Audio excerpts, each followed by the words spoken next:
Мне 32 года. В прошлом я программист. Сейчас работаю трубочистом в ДС. Да, натурально трубочистом. Обычно для всех новость, что такая профессия еще существует. Но да, в трубочисты попал случайно, 3 года назад, когда сдохла микростудия, в которой мы пилили бизнес-процессы для всяких контор и заводов. Короче говоря, я искал вакансию промальпиниста, но случайно наткнулся на эту. Название конторы я писать здесь не буду, их даже в ДС не так много. Всего в конторе 9 человек, 3 бригады по 2. Шеф, вменяемый вполне мужик, бухгалтерша и то ли зам, то ли секретарь, я так и не понял, что точно делает этот хлыщ. Кроме как ищет клиентов, звонит и ведет группы в соцсетях. Имеем небольшой, но стабильный гешефт. Занимаемся монтажом и обслуживанием дымоходов для каминов и бойлерных вент-конструкций в офисах, здоровенных койлов в торговых центрах, ну и, конечно же, чистим те самые дымоходы. И не надо шуточек про дымоходы, уже не весело. Но чаще чистим и обслуживаем вент-каналы в панельках. От чего чистим? Поверьте, оно ужасно засирается, особенно в старых домах, а в заведениях общепита вентиляция изнутри – зрелище просто блевотное. Точнее, мы занимались этим. Я туда точно не вернусь, и в свете событий конторе кирдык, скорее всего. Я лично вообще собираюсь переезжать в деревню, как только продам свою квартиру, и к панельным домам-городам больше приближаться не буду никогда, и вам не советую, но кто послушает-то? На самом деле это целая наука, что касается трубочистов. На все есть нормативы, сотни нюансов, которые я расписывать не буду. Гуглите сами, если охота. Большая часть работы на крышах панелек и сталинок. Старых домов меньше, так как тут не Питер, но у них с вентиляцией обычно самый швах. А к нам обращаются тогда, когда уже совсем жопа, когда на кухне чуешь, чем сходивший в сортир сосед отобедал. Инструмент у нас самый простой – гиря и ёрш на длинном тросе, как в средние века. Этим пробиваем и чистим вертикальные шахты. Для горизонтальных есть гибкий стальной тросик, как у говночистов, страховочные пояса еще. Из современного широкоугольная камера с подсветкой и светодиодов на конце длинного гибкого щупа. Щуп проталкивается с крыши в вентиляцию любой конфигурации. Картинку смотрим на ноутбуке или мониторчике от автомобильного регистратора. Так осуществляется первичное исследование состояния канала, поиск причин засора и так далее. Ну все, вроде ситуацию в целом очертил, теперь сама история. Извините, что будет коротко, нервы не железные. К нам обратился мужик с жалобой на постоянные предметы в вентканале. Чтобы вы понимали, вентканал есть в каждом подъезде. Вертикальная шахта немалого сечения, идущая с первого этажа и кончающаяся на крыше, такими домиками. Вы их видели. Иногда есть отдельные каналы, сателлиты, под туалет или кухню.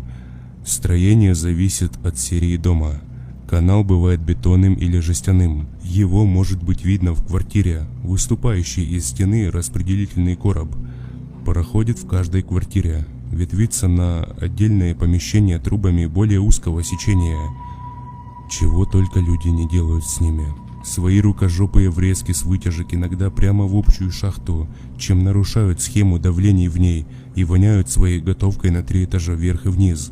Запускают там привода, ставят клапана, перегородки. Некоторые вообще его ломают, чтобы поставить бытовую технику, или забивают нахрен. В общем, смиритесь с тем, что за стеной вашей квартиры есть вертикальная шахта, в которой царит тьма и постоянно гуляет затхлый ветер.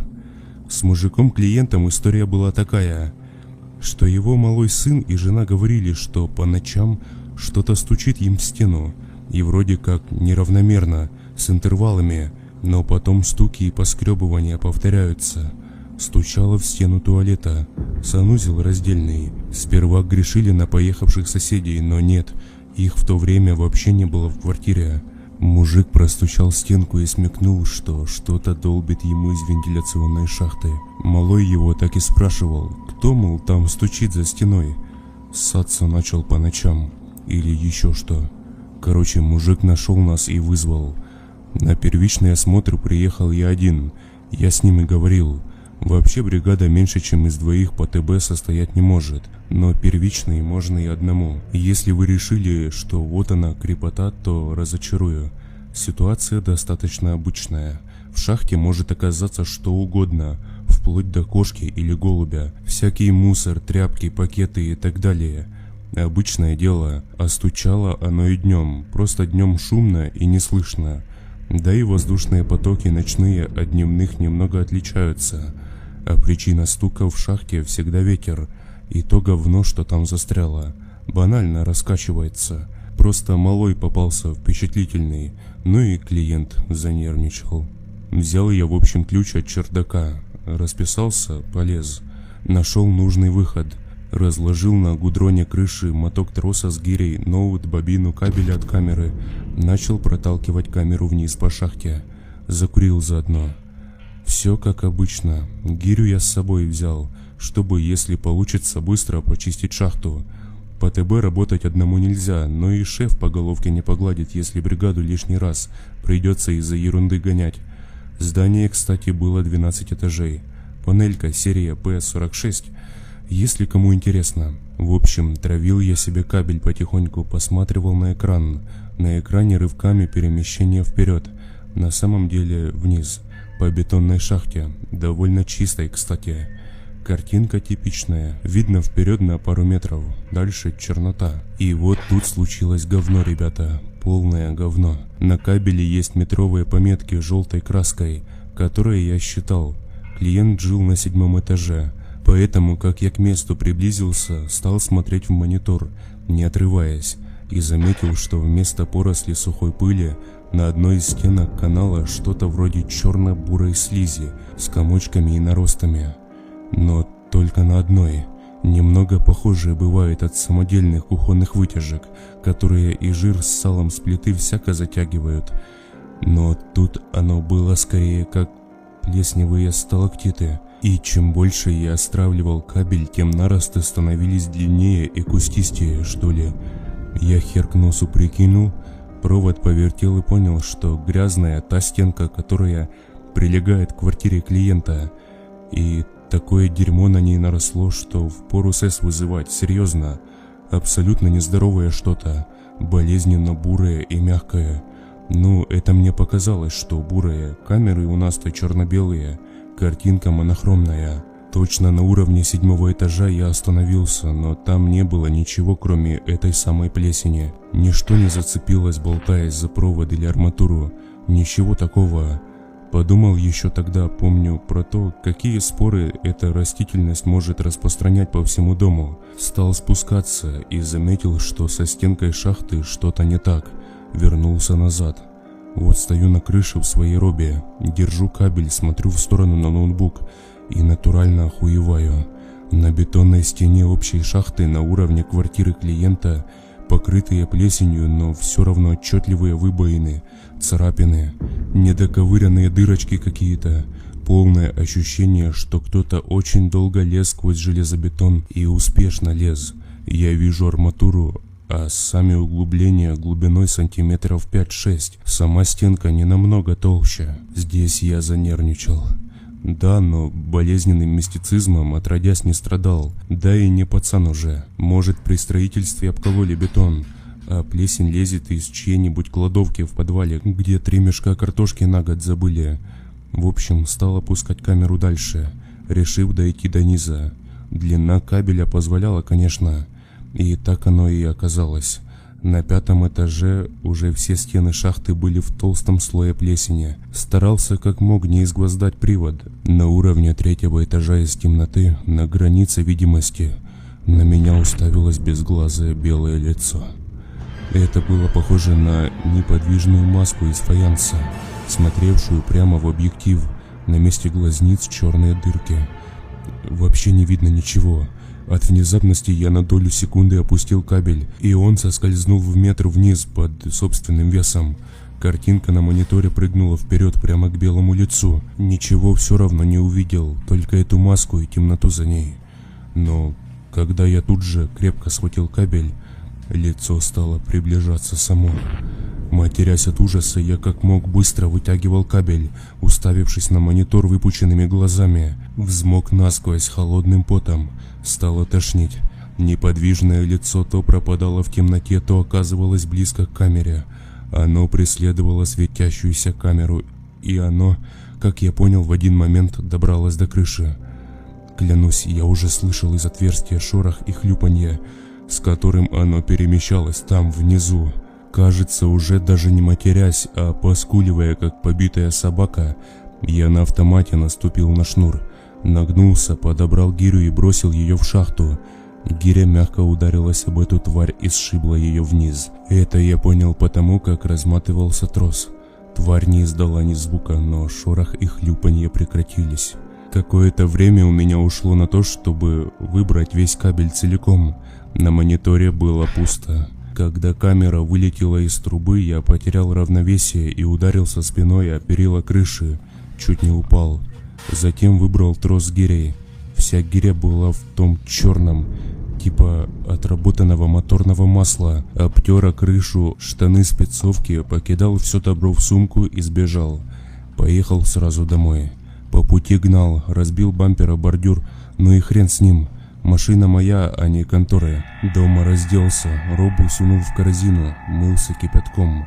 Мне почему-то казалось, что если на мне будет та слизь, тварь с пародией на лицо сможет найти меня по запаху. Позвонил, сказался больным. Сказал, что по последнему клиенту при первичном обследовании ничего не увидел. Вечером встретил дочь из школы.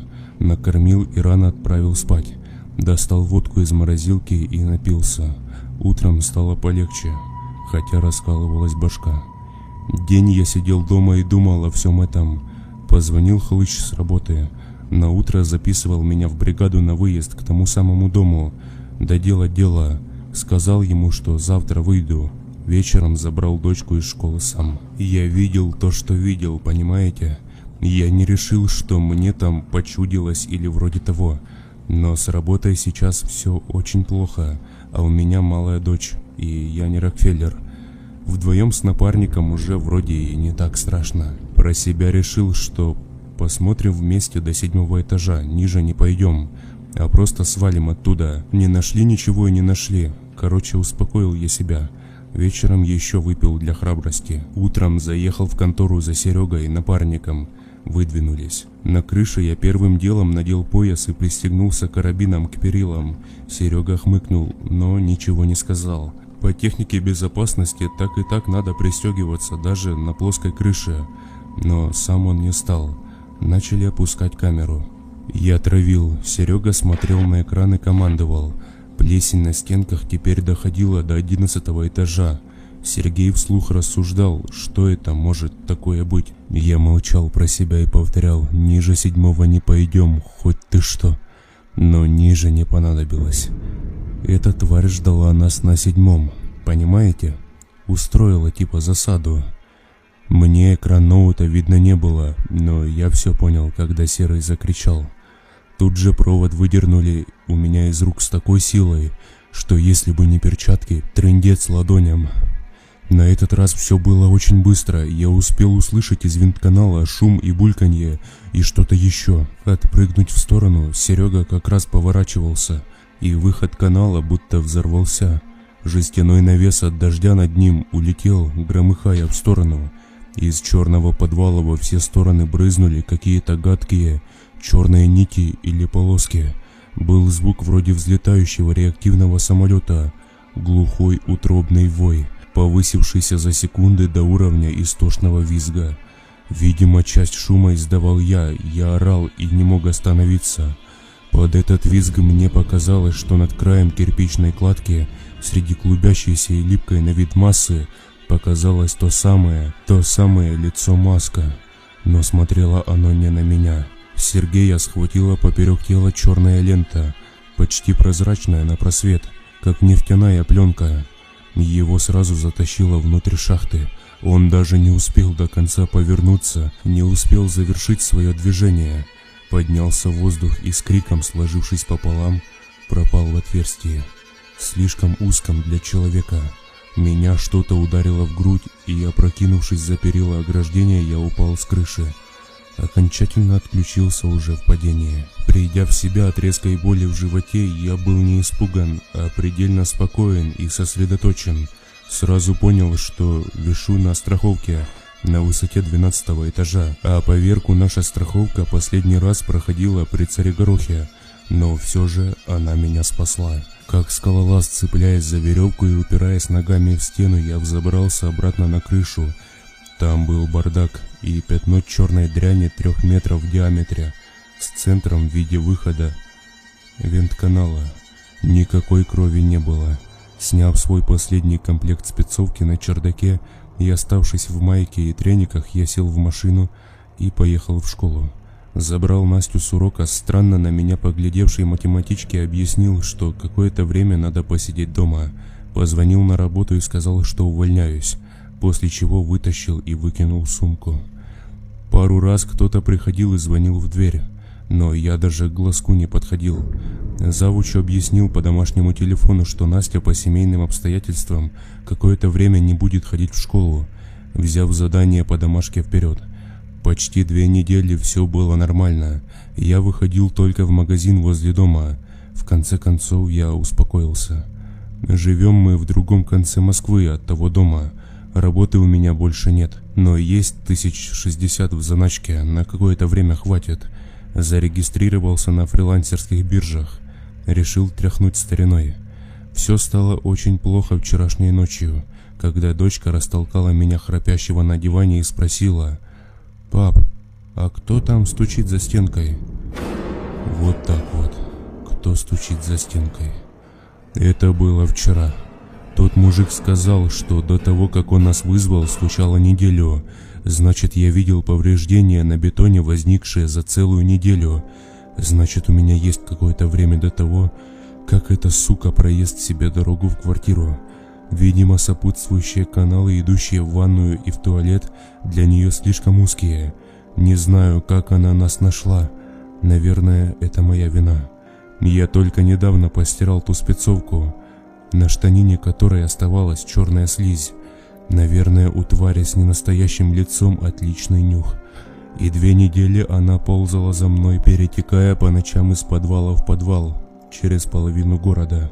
Сегодня я поставлю в туалете ловушки и куплю знакомого с рук его сайгу и все патроны, что есть. А с тем, что стучит за стенкой, я, уж поверьте, разберусь.